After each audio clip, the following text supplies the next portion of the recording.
Hello students, आज हम पढ़ेंगे नेव बेस्ड क्लासिफायर का न्यूमेरिकल पार्ट। ये आपको कोई चार्ट दिया गया होगा। ये 14 डेज का ये चार्ट बनाया है और ये प्रेडिक्ट करना है कि जो 15th डे है क्या इसमें ये हमारा हम प्ले जो गोल्फ है वो प्ले कर सकते हैं या नहीं कर सकते हैं। तो ये आपका क्या है, ये एक क्वेश्चन है, आपको ये प्रेडिक्ट करना है इस चार्ट के बेसिस पे। तो इसका एक फॉर्मूला होता है, इसका ये वाला फॉर्मूला होता है नेव बेस्ड क्लासिफायर का। बेसिकली ये बेस थ्योरम का ही है।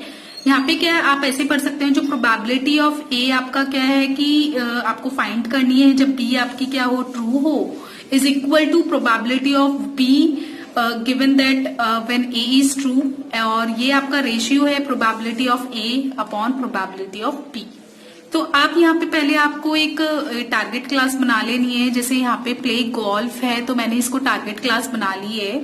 तो मैं यहाँ पे जो भी है, आप सबसे पहले जो स्टेप 1 है इसका, आप कोई भी चार्ट में से इसका एक टारगेट क्लास बना लीजिए। जैसे मैंने प्ले गोल्फ को बना लिया है और मैंने इनकी प्रोबेबिलिटी निकालनी है यस और नो की। तो हमारे पास कितने हैं, 1 2 3 4 5 6 7 8 9 है। और हमारी टोटल नंबर ऑफ प्रोबेबिलिटीज ये हमारी क्या है, 4। तो यस की क्या हो गई, 9/4। ये मैंने लिख रखी है। ऐसे ही हम नो की निकालेंगे, वो हमारी क्या है, 5/4। तो अब हम ये हमारा जो टोटल नंबर ऑफ प्रोबेबिलिटी है, तो टोटल प्रोबेबिलिटी है किसकी, प्ले गोल्फ की। तो हम क्या करेंगे, प्ले गोल्फ से टारगेट क्लास से 1 by 1 क्या करेंगे, हम ये जो एट्रीब्यूट्स हैं इनको क्या करते चलेंगे, इनकी प्रोबेबिलिटी निकालेंगे टारगेट क्लास से। तो हम क्या करते हैं, सबसे पहले हम विंड की निकालते हैं। तो जो विंड है वो कितने पार्ट्स में डिवाइडेड है, यहाँ पे जो भी है फॉल्स एंड ट्रू। तो हम यहाँ पे देखेंगे कि जो प्रोबेबिलिटी हमें निकालनी है कि फॉल्स की जब हमारा प्ले गोल्फ यस होगा और फॉल्स की जब हमारा प्ले गोल्फ नो होगा। ऐसे हम ट्रू की निकालेंगे। ट्रू की प्रोबेबिलिटी निकालेंगे जब प्ले गोल्फ हमारा क्या होगा, यस होगा, और जब हमारा प्ले गोल्फ नो होगा। तो हमारा जो ये है, जैसे विंडी में हमारे पास कितने ट्रू हैं, ये मैंने गिनकर रखे हुए हैं 6 and 8। फॉल्स कितने हैं हमारे पास, 8। तो यहाँ पे आप देखिए कि प्रोबेबिलिटी ऑफ ट्रू निकालनी है हमें, क्योंकि हमारे पास 2 आ गए हैं। विंड में कितने थे, फॉल्स एंड ट्रू। तो हमें पहले हम ट्रू की निकालनी है जब हमारा प्ले गोल्फ क्या है, यस है, मतलब हवा चलेगी और हम प्ले गोल्फ मतलब खेल सकते हैं। और ये हमें तब निकालनी है जब हवा तो चलेगी लेकिन हम प्ले गोल्फ नहीं खेल सकते। सेम ऐसे टेस्ट यहाँ पे है कि हवा, विंड जो है हमारी नहीं चलेगी और फिर हम गोल्फ तब भी खेल सकते हैं। सेम हवा नहीं चलेगी और गोल्फ भी हम नहीं खेल सकते हैं। तो अब आप यहाँ पे देखिए कि ट्रू पर चाहिए और देखिए प्ले गोल्फ पे कितने यस हैं। तो ट्रू पे देखो, पहले तो ये आपका नो है तो आपको यस पे देखना है। ट्रू में ये भी नो है, यहाँ पे देखो ये यस है, एक हमें ये मिल गया 1। नेक्स्ट आप देखोगे ये क्या है, 2, और ये क्या है 3। तो 3 है और टोटल नंबर ऑफ यस की प्रोबेबिलिटी कितनी थी आपके पास, 9। ये जो हमने यहाँ पे निकाली थी, ये टोटल नंबर ऑफ यस हमारे कितने थे, 9 थे। तो हमारा यहाँ पे क्या आ जाएगा, 3/9। सेम एज इट इज हम फिर नो की निकालेंगे। ट्रू हमारा नो कब है, ये यहाँ पे कितना है कि नो 1।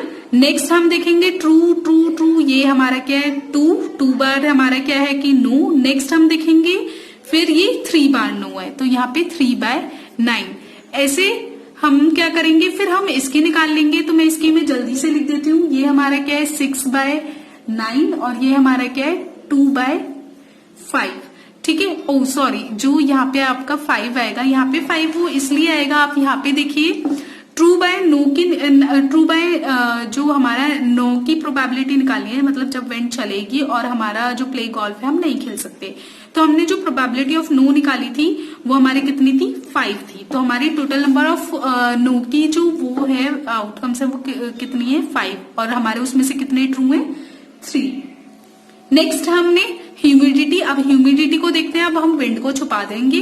ह्यूमिडिटी में कितने पार्ट्स में डिवाइडेड है, हाई नॉर्मल, 2 पार्ट्स में ही डिवाइडेड है। तो हमने क्या करा है, हाई और नॉर्मल को गिन लिया है कि ये 7-7 बार हमारे आए हैं। ऐसे ही हमने क्या करा है कि प्रोबेबिलिटी ऑफ हाई की निकालेंगे जब हम गोल्फ खेल सकते हैं। आप देखो यहाँ पे हाई की, ये देखो हाई, यहाँ पे हम 1 बार 2 बार, नेक्स्ट आपका कितनी बार है ये हाई, ये 3 बार। ठीक है, तो यहाँ पे आपका क्या आएगा 3 और यस की प्रोबेबिलिटी क्या थी आपकी 9।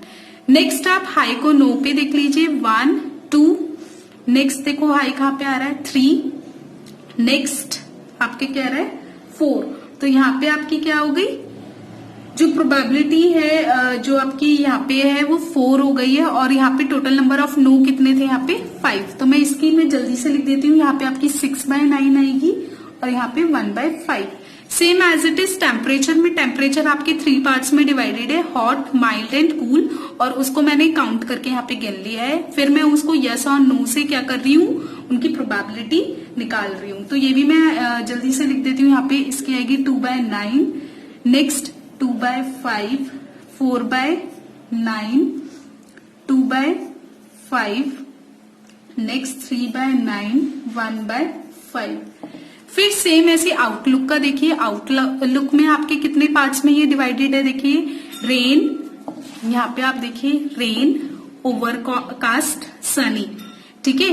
तो ये 3 पार्ट्स में फिर डिवाइडेड है, और ये मैंने गिनकर इनकी प्रोबेबिलिटी लिख ली है। फिर उसके बाद सेम हमें यस और नो का देखना है, रेन कब होगी और हम गोल्फ खेल सकते हैं, और रेन जब होगी तो हम गोल्फ नहीं खेल सकते।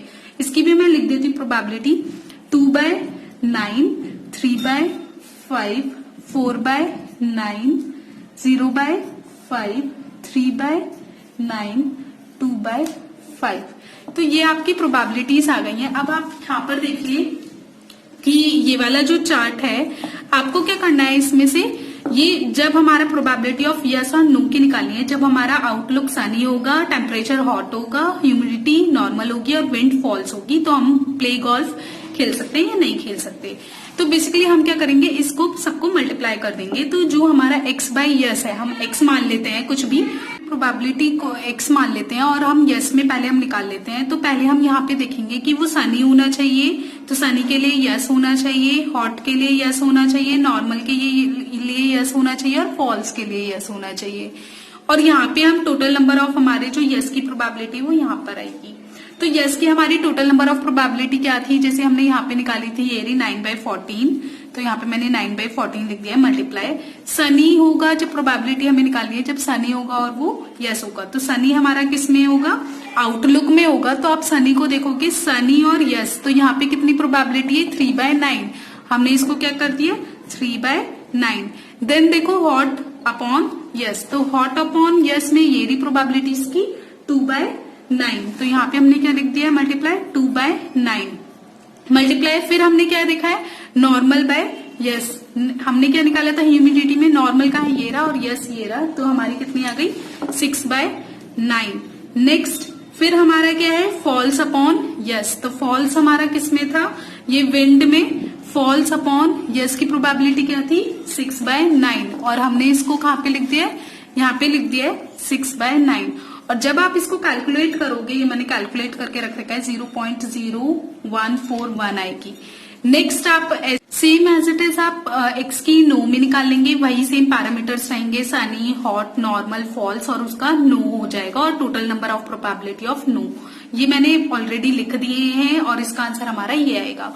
तो हमारी एक्स की जो x/यस हमारी क्या आई थी, ये आई थी, और x/नो हमारी ये वाली आई थी, कि एक्स हमने मान लिया है कि हमें प्ले गोल्फ मतलब खेलना चाहिए या नहीं चाहिए, तो एक्स वो वाला एट्रीब्यूट है। तो हम इसमें से जो भी हमारी हाईएस्ट होगी वो हम क्या करेंगे, वो प्रिडिक्ट कर लेते हैं और वो मान लेते हैं। तो हमारा जो प्रिडिक्शन है वो क्या है, हमारी प्रिडिक्शन क्या है, हमारी नेव बेस्ड क्लासिफायर से कि हम प्ले गोल्फ खेल सकते हैं या नहीं। तो सबसे ज्यादा प्रोबेबिलिटी किसकी है, इसकी है, तो यस की है, तो हम यहाँ पे आया हमारा yes. Thank you, have a nice day.